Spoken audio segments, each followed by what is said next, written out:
The Harmattan wind carries many things through the red dust roads of Oguta: gossip, wood smoke, the smell of palm wine, and sometimes, if the elders are to be believed, things that have no business walking among the living. Tobenna Tobi Okafor is 34 years old. A schoolteacher, quiet, decent, the kind of man his mother brags about at church but privately worries will die alone. He has soft eyes and a hard past. A broken engagement 3 years ago left him convinced that love was simply not built for men like him. Then one Tuesday evening, at the crowded Oguta waterfront market, he bumps into Nneka. She is breathtaking, confident. She smells like something he cannot name. She laughs at his awkward apology and gives him her number on a torn piece of brown paper bag. That night, Tobi cannot sleep. What begins as the most beautiful 6 months of his life, stolen conversations under mango trees, moonlit walks, whispered promises, slowly unravels into the most terrifying discovery any man from Oguta has ever survived, because Tobi will eventually notice something. He has never seen Nneka in daylight. Not once. Welcome to Stories, the home of Africa. Best folk tales and real stories. Like and don't forget to subscribe to the channel. There is a particular kind of loneliness that does not make noise. It does not cry in the middle of the night. It does not call people at odd hours asking for company. It simply sits inside a man like still water, quiet, deep, and slowly getting heavier with every passing season. That was the kind of loneliness Tobenna Okafor carried. Tobi, as everyone called him, was 34 years old and lived alone in a 2-room house on the quieter side of Oguta town in Imo State, Nigeria. He taught English language and literature at community secondary school, and every morning he walked the same red dust road to work, greeted the same neighbors, bought the same fried akara from the same old woman by the school gate, and told himself that a quiet life was a good life. He almost believed it. 3 years before our story begins, Tobi had been engaged to a woman named Bridget. She was beautiful and sharp-tongued and full of life, and when she left him for a man in Abuja who drove a V-boot Toyota and wore Italian shoes, she said something to Tobi that lodged itself in the softest part of him like a thorn. She said, "Tobi, you are a good man, but good men are boring. And I cannot spend my life being bored." He never fully recovered from those words. His mother, Ngozi Okafor, or Mama Tobi, as the entire street knew her, was 67 years old and had the eyes of a woman who had seen everything twice. She sold dried pepper and crayfish from a small shop attached to their family compound, and she spent most of her evenings sitting on a low wooden stool outside that shop, watching the world pass and forming opinions about every single person in it. She had been praying for Tobi's wife since 2019. She had a specific notebook where she wrote down names of eligible women she spotted at church. She was not a subtle woman. Tobi's best friend, Chike Duru, was 32 and ran a provisions stall at the main market. Chike was the kind of man who laughed before the joke was finished and whose presence could change the temperature of a room. He had a wife, 2 small children, and absolutely no filter between his brain and his mouth. He loved Tobi like a brother, which meant he also teased Tobi mercilessly about being alone. "Tobi, at your age," Chike said one afternoon while arranging tins of tomato paste, "my father had already built his second house and had 4 children. What are you building? Lesson notes?" Tobi had laughed that day. It was easier to laugh than to explain. Sandra Nwosu sat 2 classrooms away from Tobi at school and had been quietly in love with him for 2 years. She was 29, small and steady, with a habit of pressing her lips together when she was thinking hard. She never said anything about her feelings. She simply continued being present, helping him when he forgot his chalk, saving him a seat at staff meetings, laughing at his jokes in the way that meant she had actually listened to them. She was the kind of woman a man notices only after he has already been broken by someone else. It was a Tuesday in late October when everything changed. Oguta waterfront market was loud and orange with evening light. Tobi had gone to buy smoked fish for his mother, who had sent him with a specific list and the specific warning not to come back with the small ones. He was navigating between a row of pepper sellers and a woman carrying an enormous basin of tomatoes on her head when it happened. His bag swung off his shoulder and knocked over a small display of ground nuts. In the chaos of trying to pick them up and apologize to the groundnut seller simultaneously, he collided with a woman coming from the opposite direction. She caught his arm to steady herself. He looked up. Nneka was standing in front of him. He did not know her name yet. All he knew in that first moment was that she was looking at him with an expression of calm amusement, like a woman who had watched many men make fools of themselves and had decided long ago not to be unkind about it. She had deep brown eyes and wore a yellow wrapper with a white blouse and gold earrings that caught the last light of the evening sun. She smelled like something he could not name. Not perfume exactly, more like the air just before rain reaches dry earth. "Your bag," she said, picking it up from the ground and handing it to him. "You should hold it tighter." Yes, thank you. I'm sorry, I was looking at your phone while walking," she finished, smiling now. "I wasn't, actually." "I know, I was giving you an excuse. Take it." He laughed. It surprised him. The laugh came out of him before he could decide whether it was appropriate. Her name was Nneka. She gave him her number on a torn piece of brown paper bag written with a blue biro that was running out of ink. She said she lived not far, near the old part of town close to the lake road. She said it with the easy familiarity of someone describing a home they truly loved. That night, Tobi lay on his back in the dark and stared at the ceiling for 2 hours. He was not a man who fell quickly. He knew this about himself. But something about that 45-minute conversation beside the pepper seller's stall had reached past every wall he had carefully constructed since Bridget left. Nneka asked him questions nobody asked. Not what do you do, but what do you wish you were doing? Not where are you from, but where do you feel most like yourself? She listened the way people had forgotten how to listen, with her whole face, leaning slightly forward, as if what he was saying genuinely mattered. The pepper seller, old Mama Ijoma, had watched them from behind her stall with an expression nobody noticed. The following morning, she moved her stall 3 spaces to the left, without explanation. The relationship moved like something inevitable. They spoke every evening by phone. Nneka's voice was different at night, warmer, more open, like a window thrown wide. She would call just as the sky turned dark, and they would talk for hours, Tobi lying on his mattress with one arm behind his head, laughing at things she said, turning serious when she turned serious. She began visiting him, always in the evenings. She always had a reason for the daytime. Family obligations, work she did from home, errands that kept her busy until the sun went down. Tobi, grateful beyond measure simply to have her presence, never questioned it. He told himself this was what it felt like when a relationship had its own natural rhythm. Chaik, however, started keeping score. "Tobi," he said one Saturday afternoon at the market, leaning across the counter with narrowed eyes. 6 weeks. How many times have you seen this woman in daylight?" "Chaik, don't start. I'm asking a reasonable question. Has she been to your school? Has she come to the market in the afternoon? Has she ever called you before 5 p.m.? She has a busy schedule. My wife has a busy schedule. She still exists during the day." Tobi waved him off and bought his provisions and walked home feeling vaguely irritated. He was not ready to pull at any threads. The sweater he was wearing was too warm and too comfortable, and he was afraid of what would unravel. Mama Tobi met Nneka once, briefly, at the doorstep on a Wednesday evening. The meeting lasted less than 10 minutes. Nneka was perfectly polite. She called Mama Tobi Ne, complimented the pepper drying in the compound, asked about her health with what seemed like genuine interest. Mama Tobi smiled throughout, but later, after Nneka had gone, the old woman sat at her stool and rubbed her palms together slowly, in the way she did when something was sitting on her chest that she had not yet named. She called Baba B that night. Bartholomew Okafor, Uncle Baba B, was 71 years old and lived on the family land at the edge of Oguta, 15 minutes by motorbike from Tobi's house.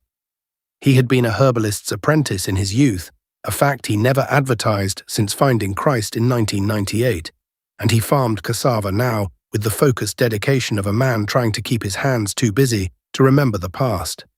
He was the family's quiet elder, called upon when things needed to be understood rather than just solved. When Mama Tobi described Nneka, the yellow wrapper, the gold earrings, the house near the lake road, the eyes, Baba B went very quiet on the phone. The silence lasted long enough that Mama Tobi asked if he was still there. "I'm here," he said finally. "Don't let the boy take that relationship further. I'm coming in the morning." He did not come in the morning. He came at noon and still managed to arrive at Tobi's compound before Tobi returned from school, sitting with Mama Tobi in the kitchen, speaking in low tones that stopped abruptly when they heard the gate. Nobody said anything at dinner. Meanwhile, Nneka gave Tobi the most complete version of herself she could offer. She told him about her childhood near the lake, waking to the sound of water, her mother singing Igbo lullabies while cooking, her father carving wooden fish that he sold at the market. She described the smell of her mother's kitchen with such precision that Tobi felt he could walk into it. She talked about loneliness in a way that mirrored his own so exactly that he felt for the first time since Bridget that someone on this earth truly understood the particular shape of his emptiness. He held her one evening while she spoke, and he wept quietly, and she held him back with arms that felt real and present and warm. He did not wonder why she had no photographs. He did not wonder why none of her stories included living friends he could meet, or family members whose names repeated across different conversations the way real family names do. He did not wonder why the market traders on her street seemed not to know her when he once tried to find her house in the afternoon and asked around. He was 34 years old and had been told he was too boring to be loved, and Nneka made him feel like the most interesting man in any room. He held on. The school's midday cultural celebration fell on a Friday in December. Tobi had talked about it for 2 weeks. He wanted Nneka there, to see him in his element, to watch his students perform, to have something they had shared under daylight. She agreed with enthusiasm. She said she would arrive before noon. She did not come. She called at 12:40 with tears in her voice. A relative had taken ill suddenly. She was so sorry. She had been looking forward to it. She would make it up to him. Please forgive her. The tears sounded real. Her distress sounded genuine. Tobi forgave her immediately, but that small seed that had been sitting quietly in the back of his mind since Cheek's question pushed one tiny root a little deeper into the soil. That same Friday evening, Chika made his decision. He told nobody. He simply positioned himself near the entrance of Tobi's street at 8 p.m., wrapped in a dark jacket, and waited. When Nneka came out of Tobi's compound at 10:30, walking with that unhurried grace she always carried, Cheeky followed her from a careful distance. Past the main market, shuttered and dark, past the mechanic village where generators hummed behind corrugated fences, down a road that narrowed gradually, where the streetlights became fewer and the trees on either side grew taller and closer together, their branches linking overhead like hands. Toward the direction of Oguta Lake, Chike was found at 5 a.m. the next morning, sitting in the middle of that road, 300 meters from the lake edge. He was sitting perfectly upright with his hands on his knees and his eyes open. He was not responding to his name. When the men who found him touched his shoulder, he turned his head slowly and looked at them without recognition. He could not speak for 4 days. When his voice returned, he remembered nothing past the mechanic village. His wife, Adaora, wept in the hospital corridor. Pastor Kalechi Eze came and prayed loudly. The health worker said it was psychological shock from unknown causes. The elders said something different in private, behind closed compound gates. Chike recovered. But he never walked past the mechanic village in the evening again, and sometimes, in the middle of a sentence, he would stop and look at the shadows in the corners of rooms with an expression that had no name in any language Tobi knew. Baba B came to Tobi's house on a Sunday. He carried a small raffia bag and the face of a man carrying weight that had been building for decades. Mama Tobi stood in the kitchen doorway with folded arms, having already heard most of what he was about to say. Tobi sat across the table from his uncle, sensing from the room's energy alone that his life was about to be divided into before and after. Baba B did not rush. He began 40 years back. In his days as an apprentice to the old herbalist Dibia Ogbonna, there were things done at Oguta Lake that the young Bartholomew had participated in before fully understanding their weight. Rituals of grief, rituals performed by parents and lovers who could not accept the departure of the beloved. He had assisted once, only once, he was careful to say, only once, in a ceremony requested by a woman who had lost her only daughter to the lake. The girl had drowned at 17 in the shallow water near the eastern bank during the dry season when the water level was low and deceptive. The mother's grief was total. It consumed her entirely. She had come to Dibia Ogbonna not to mourn, but to refuse mourning. To insist. The woman's name was Adaku. Her daughter's name was Nneka. Tobi's chair scraped backward across the floor. The sound was enormous in the silence of the room. His cup of water tilted and spilled across the table, and nobody moved to clean it. Baba B continued. The ceremony Adaku had requested kept something of the girl tethered, not quite dead, not quite living. A presence that could interact with the world only in the hours of darkness, when the boundary between states was thinnest. Adaku had believed she was giving her daughter more life. She had not understood, not fully, that she was giving her daughter an existence without sunrise, without seasons, without the ability to grow old or move forward. Dibia Ogbonna had died in 2003. Adaku still lived, Baba B said quietly, alone, at the forest edge, old now, and her guilt, by all accounts, was ancient and enormous. Tobi did not sleep for 3 days. He reread every message Nneka had ever sent him. He examined 6 months of memories under the new light his uncle had handed him, and the examination was the most painful thing he had ever done. More painful than Bridget's words, more painful than years of loneliness. Because not a single memory changed its warmth, not one. She had been real with him in every way she knew how to be real. That was the part that broke him most completely. He called her, she answered with warmth, teased him about his silence, said she had made groundnut soup and wished he were there to eat it. Her voice was everything it had always been. Nneka, he said, what time does the sun rise? A pause. It lasted 4 seconds. He counted them. Around 6, she said. 6:30. The sun rose at 6:52 that time of year in Oguta. A woman who had genuinely watched it would have known this the way she knew her own name. He asked her to meet him at the waterfront. She came.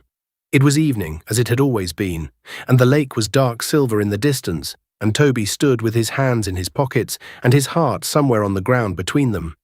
He asked her directly, no performance in it, just the flat, exhausted truth of a man who already knew the answer. She did not deny it.